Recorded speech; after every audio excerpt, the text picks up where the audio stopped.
I'm Maureen Cavanaugh, and you're listening to These Days on KPBS. When Congressman Brian Bilbray first served in the House of Representatives in the 1990s, he was part of a Republican majority. This time, as representative of the 50th Congressional District, there are a lot more Democrats in the House. And Congressman Bilbray has been speaking out against many of the policies promoted by congressional Democrats and by the Obama administration. One issue that he's been particularly vocal on is the proposed relocation of Guantanamo Bay detainees to prison facilities on the U.S. mainland. Representative Brian Bilbray is a member of the House Committees on Veteran Affairs, Oversight, and Science and Technology. And I welcome Congressman Bilbray on the phone. We are expecting him to arrive at the These Days studios, but he has been delayed. Thank you for taking the call, Congressman. No problem. I apologize. We still are struggling with traffic congestion in North County. Yes, indeed we are.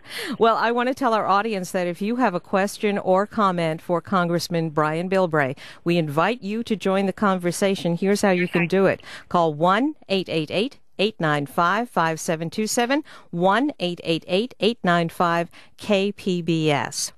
Now, Congressman Bilbray, I've seen you on a cable talk show lately opposing the relocation of Guantanamo Bay detainees. Could you tell us your main argument against the plan to shut down that facility? Well, the first argument is sort of a bipartisan concern that there is no plan, no explanation, and both Democrats and Republicans basically told the administration, we don't believe it is prudent or appropriate for Congress to issue money for a program that has not been explained, has not been articulated, and has not even been developed yet. So the number one issue is there's no plan. Second of all, you need to talk about what are the repercussions of bringing foreign nationals onto U.S. soil, and how does that affect the vested rights and procedures for these individuals, as opposed to keeping them overseas and off-site. And, you know, those of us that have operated and supervised detention facilities like I have as a county supervisor know that there's a whole lot of details here that somebody like the new president or the vice president may not know because they've never been responsible for the operation of a detention facility. Now, let's break this down if we can. If there were a good plan to move those detainees from Guantanamo to maximum security prisons in the U.S., would you be in favor of closing down Guantanamo? Not necessarily, unless the plan explained where it's going to go, how much it's going to cost, and is it the most cost-effective way and the safest way to handle it? But we don't even have a plan to be able to even judge that. And I think the other issue that everybody's got to agree with is that even the most adamant opponents of Guantanamo understand that it is probably one of the newest, most modern, most secure facilities anywhere in the world. Even human rights activists say that this facility is very well laid out from the detention point of view. Now, even having said that, a host of Pentagon officials, including Defense Secretary Robert Gates, are saying that Gitmo is being used as a public relations weapon against us, and for that reason, it should be closed down. What do you say to that? You also have the FBI director, Mr. Muir, who says that it is the most secure facility that we could ever have for this. And you can say it's a public relations, and you're right. That is the concern. It's really this balance of, is the public relations aspect of Guantanamo more important than the national security and the procedural issues and the cost-effectiveness? That's the big challenge that's going into it. How high do you rate public relations as opposed to substantive operational issues? It seems just a while ago there was a consensus, a bipartisan consensus. George W. Bush wanted to close Guantanamo. John McCain wanted to close Guantanamo. And now there seems to be this resistance to this idea. Where did that come from, Congressman? Well, I think it comes down to the reality that there's good intentions. It'd be a nice thing to do. We'd like to do it. Let's make it a goal. And now we're at the point of, okay, now let's explain how you're going to do it, where these people are going to go, what are going to be the repercussions of moving, and what is going to be the cost of it. So now it's the reality of our intentions that we have to confront. And those are things that have to be answered as we approach it. And is there any other idea for what to do with the people being detained at Guantanamo Bay? Yeah, there's discussion, everything from bring them into Miramar, bring them into Pendleton, bring them into Kansas, to sending them back to other countries, especially in the Middle East. And so there's a whole lot of different proposals that may be considered in this plan, which may be totally acceptable and very cost-effective.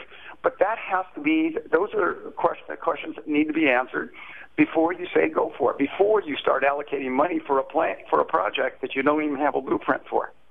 We are taking your calls for Congressman Brian Bilbray. The number is 1-888-895-5727. And we do have a caller on the line, but we will wait to take that call, I've been told. Okay, let's move on if we can, Congressman.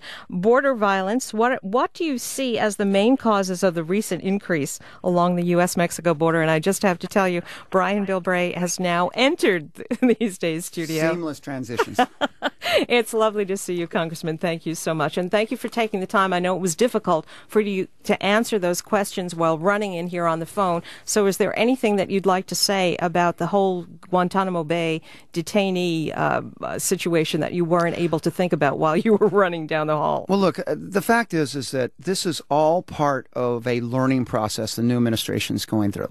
You've got a young president that has never administered any programs like this before, never been a mayor, a governor, or whatever. So there is this learning curve of knowing what you'd like to do and want to do, but then having to learn that things aren't as easy and aren't as simple as they may look like when you're outside. And I think he's learned that with like the war in Iraq. I'm sure he did not try to misrepresent himself when he said, I'm going to shut down the war and get people out of there.